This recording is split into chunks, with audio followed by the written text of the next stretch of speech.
अस्सलाम वालेकुम प्यारे बच्चों, आज हम पढ़ेंगे पे की कहानी। तो चलो शुरू करते हैं पे से बनने वाले रूह।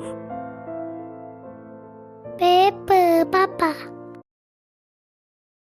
मुझे अपने पापा से बहुत प्यार है। परिंदा। परिंदा उड़ता है। पंखा। मेरा पंखा छोटा है। पौधा। आओ दोस्तों पौधा लगाएं। पौधा लगाना अच्छी बात है। पानी। पानी हमारे लिए बहुत जरूरी है। मज़ीद सीखने के लिए चैनल को सब्सक्राइब करें। Bye bye.